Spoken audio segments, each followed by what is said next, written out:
Viewers welcome back in program जी। Doctor साहब अगले शुरू पहला ਅਸੀਂ ਦਰਸ਼ਕਾਂ ਦੇ ਫੇਸਬੁੱਕ ਮੈਸੇਜ ਲਵਾਂਗੇ ਜਿਹੜੇ ਕਿ ਸਾਨੂੰ ਦੋਨਾਂ ਸੈਗਮੈਂਟ ਤੇ ਆਏ ਨੇ। ਕਾਫੀ ਸਾਰੇ ਮੈਸੇਜ ਨੇ, ਅਸੀਂ ਸਭ ਦਾ ਬਹੁਤ ਬਹੁਤ ਸ਼ੁਕਰੀਆ ਅਦਾ ਕਰਦੇ ਹਾਂ। ਸਾਡੇ ਕੋਲ ਪਹਿਲੇ ਸੈਗਮੈਂਟ ਤੇ ਐਸ ਸੁਰਿੰਦਰ ਲਿਖਦੇ ਨੇ, ਖੁੱਲੇ ਭੇਦ ਓਪਨ ਸੀਕ੍ਰੇਟਸ।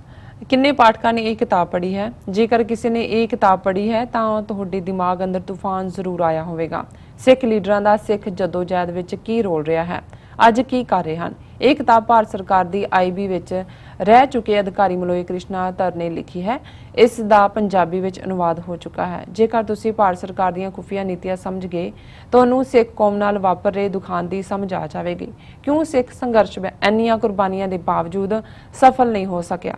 ਕਿਉਂ ਸਿੱਖ ਕੌਮ ਬਾਰ-ਬਾਰ ਠੋਕਰਾਂ ਖਾ ਰਹੀ ਹੈ? ਇਸ ਕਿਤਾਬ ਦੇ ਲੇਖਕ ਨੇ ਅਜਿਹਾ ਬਹੁਤ ਕੁਝ ਲਿਖ ਦਿੱਤਾ ਹੈ ਜਿਸ ਨੂੰ ਪੜ੍ਹ ਕੇ ਯਕੀਨਨ ਤੁਹਾਡੇ ਪੈਰਾਂ ਹੇਠੋਂ ਜ਼ਮੀਨ ਨਿਕਲ ਜਾਵੇਗੀ। ਐਸ ਸੁਰਿੰਦਰ ਜੀ ਨੇ ਬਿਲਕੁਲ ਠੀਕ ਫਰਮਾਇਆ। ਇਹ ਕਿਉਂਕਿ ਇੰਟੈਲੀਜੈਂਸ ਬਿਊਰੋ ਦਾ ਚੀਫ ਰਿਹਾ ਮਲੋਏ ਧਰ, ਫਿਰ ਉਸ ਤੋਂ ਬਾਅਦ ਇਹ ਓਟਵਾ 'ਚ ਆਇਆ ਜਦੋਂ ਕਿ 1985 'ਚ ਏਅਰ ਇੰਡੀਆ ਦਾ ਕਨਿਸ਼ਕਾ ਜਹਾਜ਼ ਦਾ ਹਾਦਸਾ ਹੋਇਆ, ਉਹਦੇ 'ਚ ਵੀ ਇਸ ਦਾ ਰੋਲ ਸੀ। ਇਸ ਨੇ ਪਹਿਲਾਂ ਇੱਕ ਕਿਤਾਬ ਦਾ ਬਿਟਰ ਹਾਰਵੈਸਟ, ਕੌੜੀ ਫਸਲ ਜਿਹਦਾ ਪੰਜਾਬੀ ਕਰਕੇ, ਜਿਹਦੇ ਵਿੱਚ ਜੁਝਾਰੂਆਂ ਦੀ ਕਰੈਕਟਰ ਅਸੈਸੀਨੇਸ਼ਨ ਕੀਤੀ ਗਈ ਸੀ। ਲੇਕਿਨ ਓਪਨ ਸੀਕ੍ਰੇਟਸ ਦੇ ਵਿੱਚ ਹਾਲਾਂਕਿ ਜਦੋਂ ਕੋਈ ਇੰਟੈਲੀਜੈਂਸ ਏਜੰਟ ਲਿਖਦਾ ਹੈ ਬਹੁਤ ਕੁਝ ਉਹ ਲੁਕਾਉਂਦਾ ਹੈ, ਪਰ ਤੁਸੀਂ ਬਿਟਵੀਨ ਦਾ ਲਾਈਨਸ ਪੜ੍ਹ ਸਕਦੇ ਹੋ। ਤੇ ਜੇ ਕੁਝ ਘਟਨਾਵਾਂ ਦਾ ਤੁਹਾਨੂੰ ਨਿੱਜੀ ਤੌਰ ਤੇ ਵੀ ਗਿਆਨ ਹੈ ਔਰ ਤੁਸੀਂ ਫਿਰ ਉਹਨਾਂ ਨੂੰ ਉਸ ਦੇ ਨੈਰੇਟਿਵ ਦੇ ਵਿੱਚ ਫਿੱਟ ਕਰਦੇ ਹੋ, ਤਾਂ ਫਿਰ ਨਜ਼ਰ ਆ ਜਾਂਦਾ ਹੈ ਕਿ ਉੱਤੋਂ ਥੱਲੇ ਤੱਕ ਟੋਟਲ ਜਿਹੜੀ ਇਨਫਿਲਟ੍ਰੇਸ਼ਨ ਹੈ ਉਹ ਇੰਟੈਲੀਜੈਂਸ ਏਜੰਸੀਆਂ ਦੀ ਸੀ। ਔਰ ਬਹੁਤ ਵਾਰ ਜਿਹੜੀ ਮੂਵਮੈਂਟ ਦਾ ਰੁਖ ਹੀ ਹੈ ਉਹੀ ਬਦਲ ਰਹੇ ਸੀ ਕਿ ਉਹਨੇ ਕਿੱਧਰ ਨੂੰ ਜਾਣਾ। ਔਰ ਅੱਜ ਵੀ ਕੋਈ ਅੱਜ ਉਸ ਤੋਂ ਵੀ ਵਰਸਟ ਹੈ ਸਿਚੁਏਸ਼ਨ। ਹੁਣ ਜੇ ਅਸੀਂ ਕੱਲੀ ਧਿਰ ਵਾਲੀ ਨਜ਼ਰ ਮਾਰੀਏ ਤੇ ਫਿਰ ਇਹ ਨਜ਼ਰ ਆ ਜਾਏਗਾ ਵੀ ਕਿਵੇਂ ਜਦੋਂ ਕੋਈ ਗੱਲ ਨੇੜੇ ਲੱਗਣ ਲੱਗਦੀ ਹੈ ਕਿਵੇਂ ਉਸ ਦਾ ਵਿਰੋਧ ਹੁੰਦਾ ਹੈ, ਕੌਣ ਵਿਰੋਧ ਕਰਨ ਵਾਲਾ ਹੁੰਦਾ ਹੈ, ਬਾਅਦ ਦੇ ਵਿੱਚ ਜਿਹੜੇ ਵਿਰੋਧ ਕਰਨ ਵਾਲੇ ਹੁੰਦੇ ਨੇ ਉਹਨਾਂ ਦਾ ਕਿਰਦਾਰ ਕੀ ਸਾਹਮਣੇ ਆਉਂਦਾ ਹੈ। ਸੋ ਇਸ ਤੋਂ ਬਿਲਕੁਲ ਇਹਨਾਂ ਨੇ ਠੀਕ ਫਰਮਾਇਆ ਕਿ ਜੇ ਸੰਘਰਸ਼ ਅਸੀਂ ਅੱਗੇ ਜਿਹੜਾ ਵੀ ਸੰਘਰਸ਼ ਦਾ ਹਿੱਸਾ ਨੇ, ਹਮਦਰਦੀ ਰੱਖਦੇ ਨੇ, ਉਹ ਇਸ ਕਿਤਾਬ ਨੂੰ ਜ਼ਰੂਰ ਪੜ੍ਹਨ ਔਰ ਫਿਰ ਸਮਝ ਆ ਜਾਏਗੀ ਕਿ ਏਜੰਸੀਆਂ ਕੀ ਹੁੰਦੀਆਂ ਨੇ ਔਰ ਅਸੀਂ ਇਮੋਸ਼ਨਲ ਸਟੂਪਿਡ ਜਿਹੜੇ ਹੈ, ਅਸੀਂ ਕਿੰਨੇ ਵਲਨਰੇਬਲ ਹੈ ਔਰ ਕਿੰਨੇ ਸਸਤੇ ਜੀਵਨ ਵਿਕਣ ਵਾਲੇ ਵੀ ਹੈ। ਜੀ ਬਾਦ ਸਿੰਘ ਸਾਹਿਬ ਲਿਖਦੇ ਨੇ, cow is there mother, what about buffalo and ox. ਹਾਂਜੀ, ਨਹੀਂ, ਇਹਨਾਂ ਨੇ ਕੁਝ ਲਾਅ ਜਿਹੜੇ ਸਟੇਟਾਂ 'ਚ ਬਣਾਏ ਨੇ ਉਹਦੇ 'ਚ ਸਾਰੀ ਕਾਊ ਫੈਮਿਲੀ ਜਿਹੜੀ ਹੈ ਉਹਦੇ 'ਚ ਬਫਲੋ ਔਰ ਬੌਲਦ ਵੀ ਜਿਹੜੇ ਨੇ ਉਹਦਾ ਹਿੱਸਾ ਹੀ ਬਣਾਏ ਹੋਏ ਨੇ। ਜੀ ਭੁਪਿੰਦਰ ਸਿੰਘ ਸਾਹਿਬ ਲਿਖਦੇ ਨੇ, ਡਾਕਟਰ ਸਾਹਿਬ ਵਧੀਆ ਇਹਨਾਂ ਦੀ ਬੀਫ ਇੰਡਸਟਰੀ ਦਾ ਕੰਮ ਬੰਦ ਹੋਵੇ ਤੇ ਇਹਨਾਂ ਦੇ ਪਖੰਡ ਦਾ ਵੀ ਖਾਤਮਾ ਹੋਵੇ। ਨਹੀਂ, ਇਹ ਜਦੋਂ ਦਾ 2014 ਦਾ ਬਣਿਆ ਐਕਸਪੋਰਟ ਵਧੀਆ ਇਹਨਾਂ ਦੀ ਬੀਫ ਦੀ। ਹਾਂ, ਕਿਉਂਕਿ ਜਿਹੜੇ ਲੋਕਲ ਖਾਂਦੇ ਨੇ ਉਹਨਾਂ ਨੂੰ ਖਾਣ ਨਹੀਂ ਦਿੰਦੇ, ਉਹ ਬਾਹਰ ਤੋੜ ਦਿੰਦੇ ਨੇ। ਜੀ ਸਤਨਾਮ ਸਿੰਘ ਸਾਹਿਬ ਲਿਖਦੇ ਨੇ, what about the deadly methane gas that cause methane gas that cause burp out. Sorry about that. ਇਹ ਮੀਥੇਨ ਜਿਹੜੀ ਆ ਉਹ ਨਹੀਂ, ਉਹ ਸ਼ਾਇਦ ਉਹ ਵੀ ਆਕਸੀਜਨ ਹੀ ਕੱਢਦੀ ਹੋਣੀ ਹੈ ਆਪਣੇ। ਜੀ ਮਨਜੀਤ ਸਿੰਘ ਮਠਾਰੂ ਸਾਨੂੰ ਦੂਸਰੇ ਸੈਗਮੈਂਟ ਤੇ ਲਿਖਦੇ ਨੇ, ਯੈਸ ਡਾਕਟਰ ਸਾਹਿਬ ਤੁਸੀਂ ਠੀਕ ਹੋ, ਜਜ਼ਬਾਤੀ ਹਾਂ ਅਸੀਂ ਮੁਸਲਮਾਨ ਵੀ ਤੇ ਬੇਸ਼ੱਕ ਸਿੱਖ ਵੀ, ਸਾਡੇ ਨੇਤਾ ਤੇ ਹਿੰਦੂ ਜਮਾਤ ਤੇ ਹਿੰਦੂ ਬ੍ਰਾਹਮਣ ਚਲਾਕ ਬੇਈਮਾਨ ਜ਼ਾਲਮ ਵੀ, ਪਰ ਸਿੱਖ ਕੌਮ ਸਿੱਖ ਗਈ ਹੈ। ਅਸੀਂ ਗੁਰੂ ਗੋਬਿੰਦ ਸਿੰਘ ਜੀ ਮਹਾਰਾਜ ਦੇ 52 ਹੁਕਮ ਵਿੱਚ ਸਾਮ ਦਾਮ ਭੇਦ ਦੰਡ ਯਾਦ ਰੱਖੋ। ਮਠਾਰੂ ਸਾਹਿਬ ਤੁਹਾਡੇ ਮੂੰਹ 'ਚ ਘਿਓ ਸ਼ੱਕਰ ਜੇ ਸੱਚਮੁੱਚ ਹੀ ਸਾਨੂੰ ਸਮਝ ਆ ਜਾਏ, ਅਸੀਂ ਗੁਰੂ ਦੇ ਹੁਕਮ ਦੇ ਉੱਤੇ ਅਮਲ ਨਾ ਕਰੀਏ ਜਿਹਦੇ 'ਚ ਇੱਕ ਸਪਸ਼ਟਤਾ ਦੇ ਨਾਲ 10ਵੇਂ ਪਾਤਸ਼ਾਹ ਨੇ ਫਰਮਾਇਆ ਸੀ ਕਿ ਜਬ ਲਗ ਖਾਲਸਾ ਰਹੇ ਨਿਆਰਾ, ਤਬ ਲਗ ਤੇਜ ਦਿਓ ਮੈਂ ਸਾਰਾ, ਜਬ ਗਹਿ ਵਿਪਰਨ ਕੀ ਰੀਤ ਮੈਂ ਨਾ ਕਰੋ ਇਨਕੀ ਪ੍ਰਤੀਤ। ਕਿ ਜੇ ਖਾਲਸੇ 'ਚ ਨਿਆਰਾਪਨ ਹੈ ਤੇ ਮੇਰਾ ਸਾਰਾ ਤੇਜ ਤਾਕਤ ਖਾਲਸੇ ਕੋਲ ਹੈ, ਪਰ ਜਦੋਂ ਇਹ ਵਿਪਰ ਬ੍ਰਾਹਮਣਵਾਦ ਦੇ ਰਸਤੇ ਤੇ ਤੁਰੇਗਾ ਤੇ ਫਿਰ ਮੇਰੀ ਪਿੱਠ ਹੋਏਗੀ ਖਾਲਸੇ। ਜੀ ਡਾਕਟਰ ਸਾਹਿਬ ਹੁਣ ਅਸੀਂ ਜਾਵਾਂਗੇ ਕਿ ਤੁਸੀਂ ਸਾਡੇ ਦਰਸ਼ਕਾਂ ਨਾਲ ਜੋ ਅਗਲਾ ਇਸ਼ੂ ਹੈ ਉਸ ਬਾਰੇ ਗੱਲਬਾਤ ਕਰ ਦਿਓ। ਬਹੁਤ ਸਾਰੇ ਮੈਸੇਜ ਨੇ, ਹਾਂਜੀ ਸਾਰਿਆਂ ਦਾ ਬਹੁਤ ਬਹੁਤ ਸ਼ੁਕਰੀਆ ਅਦਾ ਕੀਤਾ। ਹਾਂਜੀ ਨਹੀਂ ਮੈਂ ਕਰ ਦਿੱਤਾ, ਪਹਿਲਾਂ ਹੀ ਕਰ ਦਿੰਦੇ ਨਹੀਂ। ਜੀ uniform civil code is not just about Hindu Muslim, says RSS chief Mohan Bhagwat। ਜੀ ਇਹ ਹੈ by the way of deception we win the war। ਉਹ ਜਿਹੜਾ 3 ਦਿਨਾਂ ਉਹਨੇ ਭਾਗਵਤ ਜਿਹੜਾ ਉਪਦੇਸ਼ ਦਿੱਤਾ ਉਹਦੇ 'ਚ ਉਹਨੇ ਇਹ ਕਿਹਾ ਕਿ ਜੀ ਦੇਖੋ ਜਿਹੜਾ ਈਵਨ ਰਾਮਚੰਦਰ ਭਗਵਾਨ ਰਾਮ ਨੂੰ ਤਾਂ ਦੂਸਰੇ ਵੀ ਇਮਾਮੇ ਹਿੰਦ ਕਹਿੰਦੇ ਸੀ। ਇਹ ਪਤਾ ਨਹੀਂ ਸ਼ਾਇਦ ਅਲਾਮਾ ਇਕਬਾਲ ਦੀ ਕੋਈ ਪਹਿਲੀ ਕੋਈ ਨਜ਼ਮ ਨਾ ਹੋਏ ਜਿਹਦੇ 'ਚ ਉਹਨਾਂ ਨੇ ਇਮਾਮੇ ਹਿੰਦ ਕਿਹਾ ਹੋਏ, ਕਿਉਂਕਿ ਰਾਮਚੰਦਰ ਦੇ ਉੱਤੇ ਇੱਕ ਨਜ਼ਮ ਉਹਨਾਂ ਨੇ ਵੀ ਲਿਖੀ ਸੀ। ਜੀ ਪਰ ਇੱਥੋਂ ਕਹਿ ਕੇ ਉਹਨੇ ਕਿਹਾ ਜੀ ਕਿ ਅਯੁੱਧਿਆ ਦਾ ਮੰਦਿਰ ਇੱਕਦਮ ਬਣਨਾ ਚਾਹੀਦਾ ਹੈ।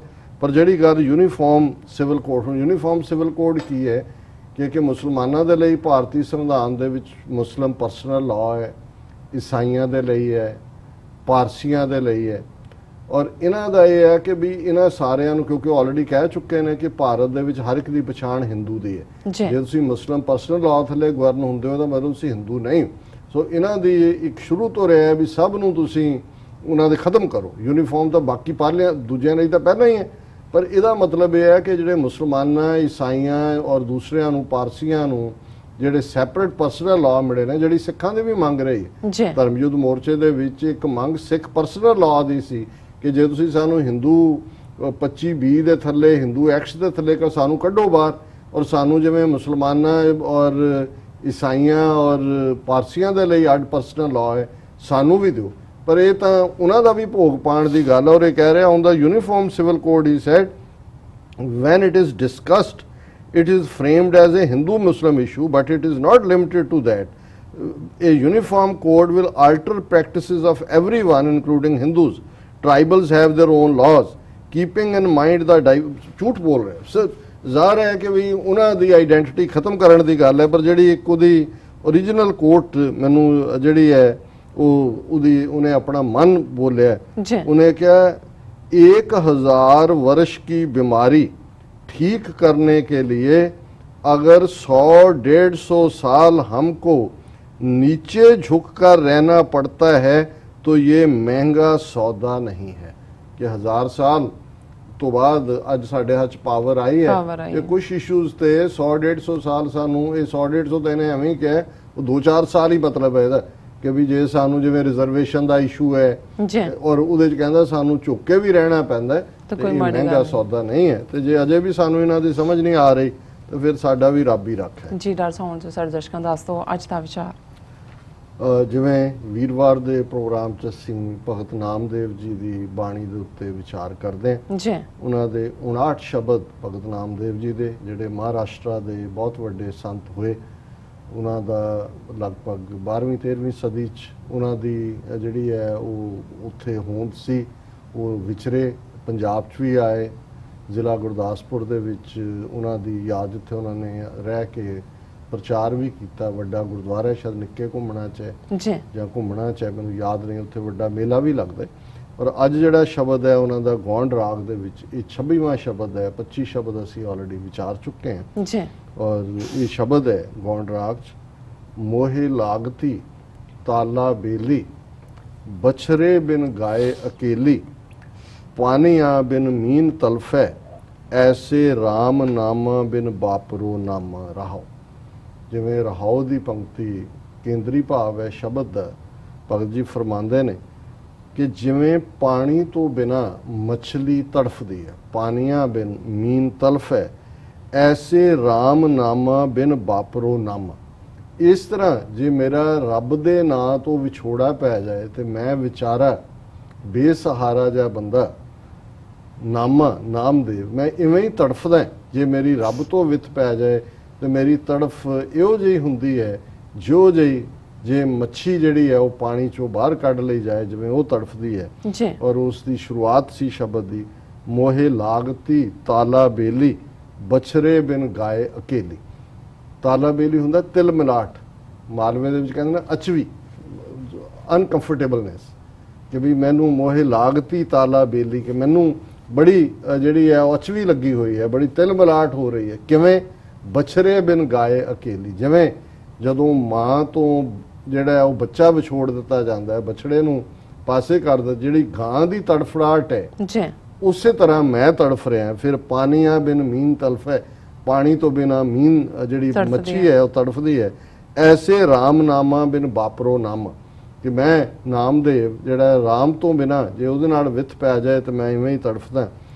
ਜੈਸੇ ਗਾਏ ਕਾ ਬਾਦਸ਼ਾਹ ਛੂਟਲਾ, ਥਨ ਚੋਖਤਾ ਮਾਖਨ ਕੂਟਲਾ, ਕਿ ਜਦੋਂ ਗਾਂ ਦਾ ਬਛੜਾ ਜੇ ਉਹਨੂੰ ਕਿੱਲੇ ਤੋਂ ਖੁੱਲ ਜਾਏ, ਛੂਟ ਲੈ ਉਹਦੇ ਚੋਂ ਨਿਕਲ ਜਾਏ ਤੇ ਆ ਕੇ ਫਿਰ ਜਿਵੇਂ ਉਹ ਗਾਂ ਦੇ ਥਨ ਨੂੰ ਚੰਬੜਦਾ ਜੀ ਜੈਸੇ ਗਾਏ ਕਾ ਬਾਛਾ ਛੂਟਲਾ, ਕਿੱਲੇ ਨਾਲੋਂ ਖੁੱਲਿਆ ਬਛੜਾ ਤੇ ਕੀ ਹੋਇਆ, ਥਨ ਚੋਖੜਾ, ਉਹ ਥਨ ਚੁੰਘਦਾ ਹੈ ਗਾਂ ਦਾ, ਮਾਖਣ ਕੂਟਲਾ, ਉਹ ਇਵੇਂ ਘੁੱਟ ਭਰਦਾ ਹੈ ਉਸ ਦੁੱਧ ਦੇ ਜਿਵੇਂ ਉਸ ਮੱਖਣ ਸਿੱਧਾ ਜਿਹੜਾ ਹੈ ਉਹ ਆਪਣੇ ਮੂੰਹ ਦੇ ਵਿੱਚ ਲਿਆ ਰਿਹਾ ਹੋਏ। ਜੀ ਔਰ ਇਹ ਕਿਉਂਕਿ ਇਹ ਕੁਦਰਤੀ ਨੇ, ਜਿਨ੍ਹਾਂ ਨੇ ਦੇਖਿਆ ਹੈ ਜਿਹੜੇ ਡੰਗਰਾਂ ਦੇ ਨਾਲ ਜਾਂ, ਔਰ ਇਹ ਦੁੱਧ ਚੋਣ ਤੋਂ ਪਹਿਲਾਂ ਇਨਫੈਕਟ ਬੱਚਾ ਜਾਂ ਬੱਚੀ, ਕੱਟਾ ਜਾਂ ਕੱਟੀ ਉਹ ਛੱਡਿਆ ਜਾਂਦਾ, ਉਹ ਤਾਂ ਮਾਂ ਆਪਣੇ ਪੁੱਤਰ ਜਾਂ ਪੁੱਤਰੀ ਲਈ ਦੁੱਧ ਲਾਉਂਦੀ ਆ, ਉਹਨੂੰ ਥੋੜਾ ਜਿਹਾ ਕਰਕੇ ਫਿਰ ਪਾਸੇ ਕਰਕੇ ਧੋ ਕੇ ਜਿਹੜਾ ਉਹ ਅਸੀਂ ਚੋ ਲੈਨੇ। ਸੋ ਇਹ ਭਗਤ ਜੀ ਕਹਿੰਦੇ ਨੇ ਜੈਸੇ ਗਾਏ ਕਾ ਬਾਦਸ਼ਾਹ ਛੂਟ ਲਾ, ਜਿਵੇਂ ਹੀ ਉਹ ਕਿੱਲੇ ਨਾਲੋਂ ਛੁੱਟਿਆ ਇੱਕਦਮ ਥਨ ਨੂੰ ਚੰਬੜ ਗਿਆ, ਥਨ ਚੋਖਤਾ, ਮਾਖਣ ਕੂਟ ਲਾ, ਉਹ ਕੁੱਟ ਭਰਦਾ, ਥਨ ਨੂੰ ਚੁੰਘਦਾ, ਨਾਮ ਦਿਓ ਨਾਰਾਇਣ ਪਾਇਆ, ਗੁਰ ਭੇਟਤ ਅਲਖ ਲਖਾਇਆ। ਇਵੇਂ ਹੀ ਮੈਂ ਜਿਹੜਾ ਵਿਛੜਿਆ ਹੋਇਆ ਸੀ, ਜਿਵੇਂ ਬਛੜਾ ਮਾਂ ਨੂੰ ਚੰਬੜ ਜਾਂਦਾ ਹੈ, ਇਵੇਂ ਹੀ ਮੈਂ ਜਿਹੜਾ ਉਹ ਜਦੋਂ ਜੋ ਹੀ ਮੈਨੂੰ ਗੁਰੂ ਮਿਲਿਆ, ਮੈਂ ਉਸ ਜਿਹੜੀ ਹੈ ਬਿਲਕੁਲ ਉਸ ਸ਼ਿੱਦਤ ਦੇ ਨਾਲ ਆਪਣੇ ਨਾਰਾਇਣ ਦੇ ਨਾਲ ਜੁੜ ਗਿਆ। ਜੈਸੇ ਵਿਖੈ ਹੇਤ ਪਰ ਨਾਰੀ, ਐਸੇ ਨਾਮੇ ਪ੍ਰੀਤ ਮੁਰਾਰੀ। ਹੁਣ ਇੱਥੇ ਉਹਨਾਂ ਨੇ ਫਿਰ ਜਿਹੜਾ ਸਾਡੇ ਸਮਾਜ 'ਚ ਨੈਗੇਟਿਵ ਈਡੀਅਮ ਹੈ ਕਿ ਜਿਹੜਾ ਮਨੁੱਖ ਪਰ ਇਸਤਰੀ, ਗੈਰ ਇਸਤਰੀ ਦੀ ਮੁਹੱਬਤ ਦੇ ਵਿੱਚ ਫਸਿਆ ਹੁੰਦਾ ਔਰ ਜਿਵੇਂ ਧਾ ਕੇ ਉਹਦੇ ਵੱਲ ਜਾਂਦਾ ਹੈ, ਜੈਸੇ ਵਿਖੈ ਵਿਕਾਰ ਦੇ ਵਿੱਚ ਫਸਿਆ ਹੋਇਆ ਬੰਦਾ ਪਰ ਨਾਰੀ ਦੀ ਕਾਮਨਾ ਕਰਦੇ, ਐਸੇ ਨਾਮੇ ਪ੍ਰੀਤ ਮੁਰਾਰੀ। ਨਾਮਦੇਵ ਕਹਿੰਦੇ ਨੇ ਇਵੇਂ ਹੀ ਮੇਰੀ ਰੱਬ ਨਾਲ ਪ੍ਰੀਤ ਹੈ ਜਿਵੇਂ ਵਿਖਈ ਮਨੁੱਖ ਦੀ ਪਰ ਨਾਰੀ ਦੇ ਨਾਲ ਪ੍ਰੀਤ ਹੈ। ਜੈਸੇ ਤਾਪਤੇ ਨਿਰਮਲ ਘਮ, ਤੈਸੇ ਰਾਮ ਨਾਮ ਬਿਨ ਬਾਪਰੋ ਨਾਮ। ਜਿਵੇਂ ਲਿਸ਼ਕਦੀ ਧੁੱਪ ਦੇ ਵਿੱਚ, ਬਹੁਤ ਤੇਜ਼ ਧੁੱਪ ਦੇ ਵਿੱਚ ਜੀਵ ਜੰਤੂ ਤੜਫਦੇ ਨੇ, ਇਨਸਾਨ ਬੇਹਾਲ ਹੁੰਦੇ ਨੇ। ਆ ਸਾਵਣ ਭਾਦੋ ਦੇ ਮਹੀਨਿਆਂ 'ਚ ਖਾਸ ਤੌਰ ਤੇ ਜਦੋਂ ਹਿਊਮਿਡਿਟੀ ਵੀ ਹੁੰਦੀ ਹੈ, ਕਿਸ ਕਿਸਮ ਦੀ ਤੜਫੜਾਹਟ ਹੁੰਦੀ ਹੈ। ਜੈਸੇ ਤਾਪਤੇ ਨਿਰਮਲ ਘਮ, ਜਿਵੇਂ ਲਿਸ਼ਕਦੀ ਧੁੱਪ ਦੇ ਵਿੱਚ ਹੁਮ ਹੁੰਦਾ ਹੈ, ਕਾਮ ਹੁਮ ਨੂੰ ਕਵਾਂਗੇ ਅਸੀਂ, ਤੈਸੇ ਰਾਮ ਨਾਮਾ ਬਿਨ ਬਾਪਰੋ ਨਾਮ। ਇਸੇ ਤਰ੍ਹਾਂ ਜੇ ਵਿਚਾਰੇ ਨਾਮੇ ਦੇ ਕੋਲ, ਨਾਮਦੇਵ ਦੇ ਕੋਲ ਤੇਰਾ ਨਾਂ ਨਾ ਹੋਏ ਤਾਂ ਉਹ ਇਵੇਂ ਹੀ ਤੜਫਦਾ ਜਿਵੇਂ ਉਸ ਤਪਸ਼ ਦੇ ਵਿੱਚ, ਹੁਮਸ ਦੇ ਵਿੱਚ ਜੀਵ ਤੜਫਦੇ ਨੇ। ਜਿਵੇਂ ਜਿਹੜਾ ਪੁਰਖ ਹੈ ਉਹ ਪਰ ਨਾਰੀ ਨੂੰ ਤੋਂ ਬਿਨਾਂ ਉਸ ਦਾ ਜਿਹੜਾ ਉਸ ਦੇ ਅੰਦਰ ਇੱਕ ਕਲਬਲਾਹਟ ਹੁੰਦੀ ਹੈ। ਜਿਸ ਤਰ੍ਹਾਂ ਬਛੜਾ ਜਿਹੜਾ ਆਪਣੀ ਮਾਂ ਨੂੰ ਜਿਵੇਂ ਉਹ ਕਿੱਲੇ ਤੋਂ ਖੁੱਲਦਾ ਉਹ ਜਾ ਕੇ ਉਸ ਨੂੰ ਚੰਬੜ ਜਾਂਦਾ ਹੈ, ਜਿਵੇਂ ਮੱਛੀ ਜਿਹੜੀ ਹੈ ਉਹ ਪਾਣੀ ਤੋਂ ਬਿਨਾਂ ਜੀ ਨਹੀਂ ਸਕਦੀ, ਔਰ ਮੈਨੂੰ ਉਵੇਂ ਹੀ ਜਿਹੜੀ ਹੈ ਤਿਲ ਮਲਾਹਟ ਹੈ, ਮੋਹੇ ਲਾਗਤੀ ਤਾਲਾ ਬੇਲੀ, ਬਛਰੇ ਬਿਨ ਗਾਏ ਅਕੇਲੀ। So nice, so beautiful. ਜੀ ਰਾਜ ਸਾਹਿਬ ਤੁਹਾਡਾ ਬਹੁਤ ਬਹੁਤ ਸ਼ੁਕਰੀਆ। ਤੁਸੀਂ ਅੱਜ ਦੇ ਐਮ ਇਸ਼ੂ ਤੇ ਅੱਜ ਦਾ ਵਿਚਾਰ ਸਾਡੇ ਦਰਸ਼ਕਾਂ ਨਾਲ ਸਾਂਝਾ ਕੀਤਾ। ਇੱਥੇ ਨੇ ਆਪਣੇ ਵੀਅਰਸ ਕੋਲ ਇਜਾਜ਼ਤ। ਵੀਅਰਸ ਤੁਹਾਡਾ ਬਹੁਤ ਬਹੁਤ ਸ਼ੁਕਰੀਆ। ਤੁਸੀਂ ਆਪਣੇ ਕੀਮਤੀ ਸਮੇਂ ਵਿੱਚ ਸਮਾਂ ਕੱਢ ਕੇ ਤੁਸੀਂ ਆਪਣੀ ਰਾਏ ਤੇ ਸੁਝਾਅ ਸਾਨੂੰ ਭੇਜੇ ਨੇ, ਤਾਂ ਇਸ ਤਰ੍ਹਾਂ ਭੇਜਦੇ ਰਹਿਣਾ ਸਾਡੇ ਇਸ ਪਤੇ ਤੇ sos@tv84.tv ਤੇ ਅਸੀਂ ਆਪਣਾ ਪ੍ਰੋਗਰਾਮ ਲੈ ਕੇ ਫਿਰ ਦੁਬਾਰਾ ਹਾਜ਼ਰ ਹੋਵਾਂਗੇ। ਤਦ ਤੱਕ ਲਈ ਮੈਨੂੰ ਤੇ ਆਪਣਾ ਸੁਣਾ ਗਿਆ ਰਹੋ। ਦੇਖਦੇ ਰਹੋ TV84। ਬੁਲਾ ਦਿਓ ਫਤਿਹ। ਵਾਹਿਗੁਰੂ ਜੀ ਕਾ ਖਾਲਸਾ, ਵਾਹਿਗੁਰੂ ਜੀ ਕੀ ਫਤਿਹ।